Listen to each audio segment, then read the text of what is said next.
हिमाचल प्रदेश में Kangra bus stand पर एक युवती के साथ अश्लील हरकतें करने के मामले में पीड़िता ने सोशल मीडिया पर लाइव आकर अपनी आपबीती सुनाई।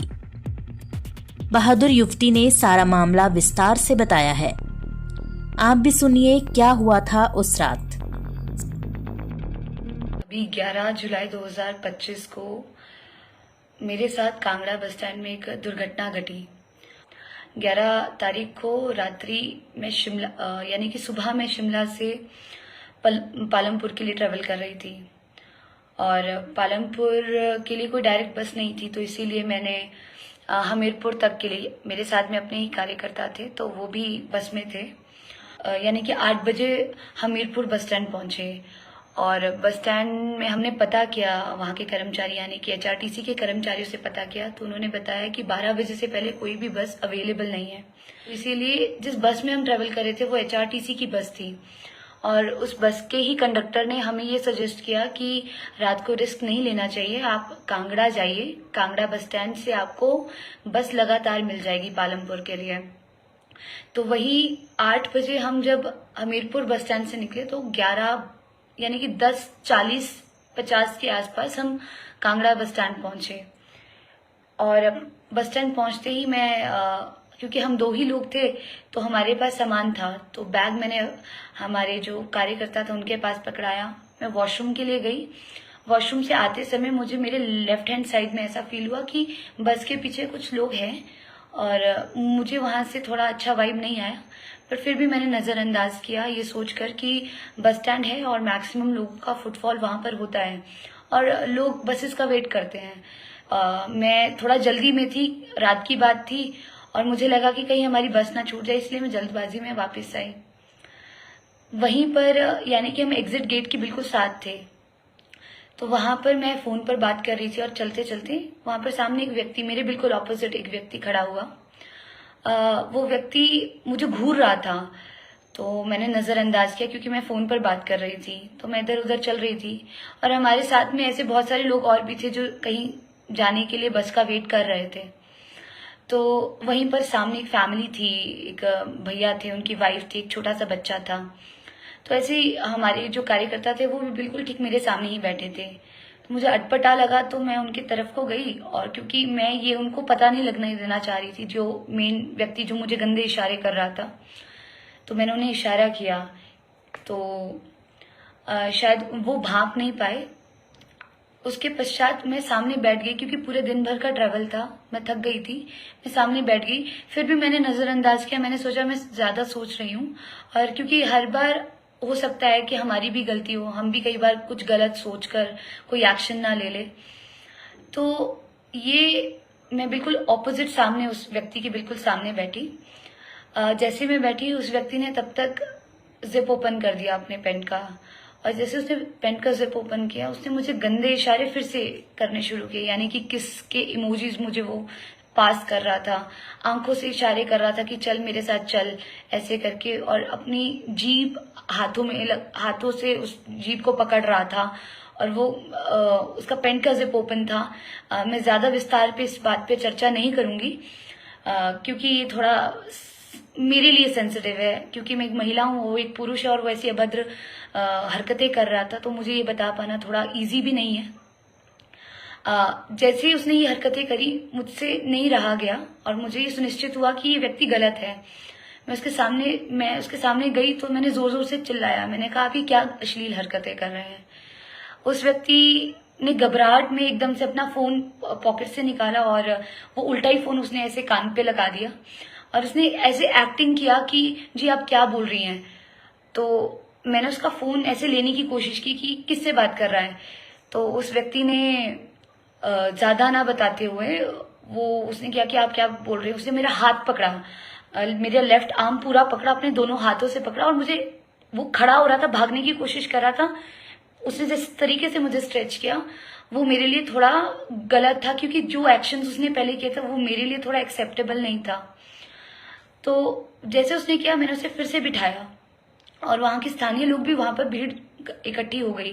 तो एक जो भाई साहब जिनका जिक्र मैंने अभी पहले किया, जो एक फैमिली जम्मू की बस के लिए वेट कर रही थी, वो फैमिली भी वहीं पर खड़ी थी। तो वो भाई साहब ने एक वीडियो बनाना शुरू कर दिया कि मेरी बहन के साथ ऐसा हो रहा है, कांगड़ा बस स्टैंड में हम अभी है, ऐसा वैसा।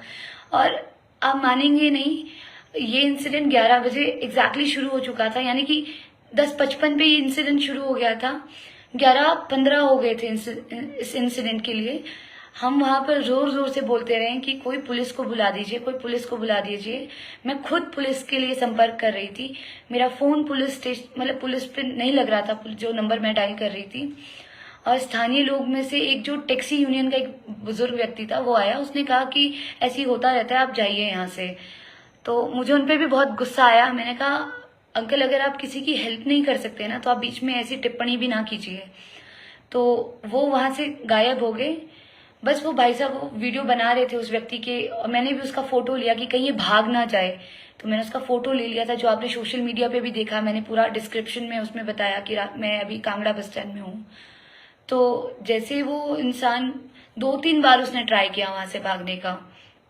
तो वो भैया वीडियो बना रहे थे, ना जाने कहाँ से 2 स्कूटी में वहां बहुत मतलब रुष्ट पुष्ट लड़के और लंबे लड़के, और मतलब काफी मैं कहूंगी तो बहुत हेल्दी लड़के वहां पर आए, और उन्होंने भैया को चांटा मारा।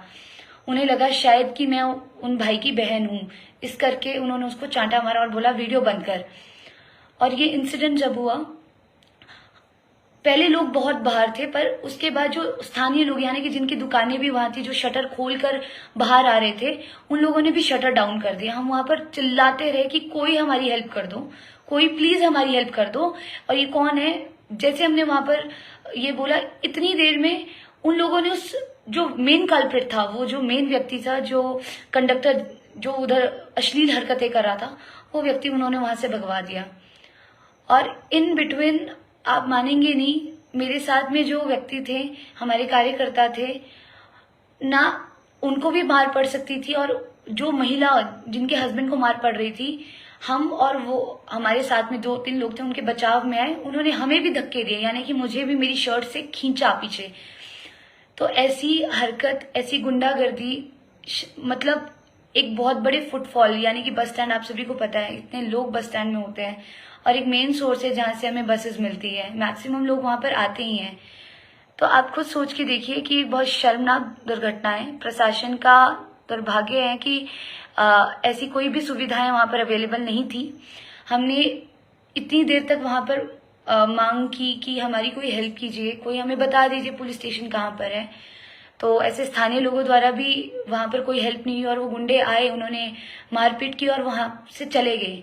और उनका जो मेन उद्देश्य था उस कंडक्टर को भगाना, उन्होंने वो भी उनका सफल हुआ, जो उनका मेन उद्देश्य था। उसके बाद 10:40 पर वहां पर पुलिस आई, और भारी बारिश हो रही थी। उसके बाद हम लोगों को वहां से ले जाया गया, पुलिस स्टेशन हम लोग गए। और जो भाई को गंभीर चोटें भी आई थी, उनका भी मेडिकल हुआ, मेरी स्टेटमेंट्स भी लिखी। ऐसा भी नहीं है कि पुलिस ने हमारी मदद नहीं की। जैसे पुलिस पहुंची, ये है कि पुलिस लेट पहुंची, पर जैसे ही पुलिस पहुंची, पुलिस ने हमारी पूरी हेल्प की। जो हमारे साथ हमारे कार्यकर्ता थे, मैं, वो, और जो फैमिली जो थी, जिनका छोटा बच्चा था, वो दीदी थी, उनका हस्बैंड था, उनको भी उन्होंने रेजिडेंस प्रोवाइड करवाया। एसएचओ सर जो ऐसे किया कि जहां हम लोग रुकेंगे वो ठीक है कि नहीं है, हमें खाना उन द्वारा दिया गया। और ये आश्वासन भी दिया कि डीएसपी सर का भी रात को फोन आया था। डीएसपी सर ने, जो डीएसपी कांगड़ा है, उन्होंने भी हमें ये आश्वासन दिया कि सुबह होते ही इस पर तुरंत कार्रवाई होगी, और आपके सुबह ही हम होते ही आपको गुड न्यूज देंगे, और हम उस व्यक्ति को, उस मेन कल्प्रिट को जरूर पकड़ेंगे। और रात को हम 3 बजे के करीब फ्री हुए, सारी फॉर्मेलिटीज पूरी करके। तो कांगड़ा पुलिस द्वारा हमें रुकने की व्यवस्था भी उन द्वारा ही प्रोवाइड की गई, भोजन उन द्वारा प्रोवाइड किया गया।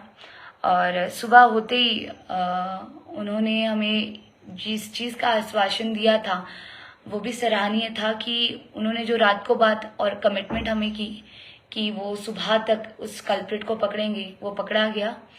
और फिर सुबह मुझे डीएसपी सर का फिर से फोन आया था, और डीएसपी सर ने ये भी आश्वासन दिया कि जल्द उन लड़कों का भी वेरिफिकेशन होगा जो लड़के वहां पर आए, उन्होंने गुंडागर्दी की।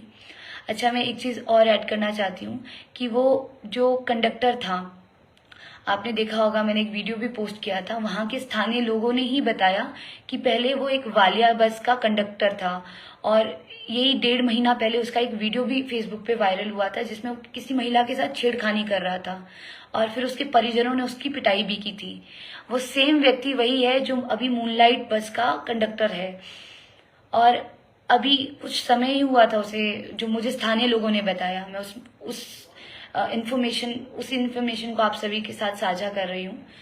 तो वो मूनलाइट का ड्राइवर था, अभी पकड़ा गया है, पुलिस कस्टडी में है, उनका वेरिफिकेशन भी हो गया है और SP Kangra, DSP Kangra, SHO Kangra और जितने भी कांगड़ा का पुलिस प्रशासन है, मैं उनका भी तहे दिल से धन्यवाद करती हूँ कि आपने समय रहते हर एक चीज हमें प्रोवाइड करवाई। हमें जो आश्वासन दिया वो केवल शब्दों का ही नहीं था, वो सच में ग्राउंडेड भी दिखा और आप लोगों द्वारा जो कमिटमेंट्स हमें दी गई वो पूरी भी हुई।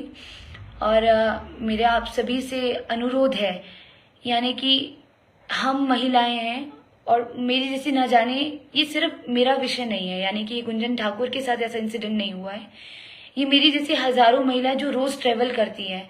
मैं सोचकर हैरान हूँ, यानी कि मैं एक सामाजिक कार्य करता हूँ, मैं अपने आप को बहुत सशक्त मानती हूँ, अपने आप को बहुत एम्पावर्ड मानती हूँ और ऐसा नहीं है कि मैं पहली बार ट्रेवल कर रही थी, मैं बहुत ट्रेवल करती हूँ। मेरे साथ अगर ये दुर्घटना घट रही है तो आप खुद सोच के देखिए, वो बच्चियां जो रोजाना कॉलेज में पढ़ाई के लिए जा रही हैं और वो महिलाएं जो गृहस्थ जीवन में है और किसी कारण से उनको दूर ट्रेवल करना पड़ता है, तो उनके साथ कितनी ऐसी चीजें होती होगी और वो शर्म, वो सोसाइटी की शर्म से वो चुप भी रहती होंगी।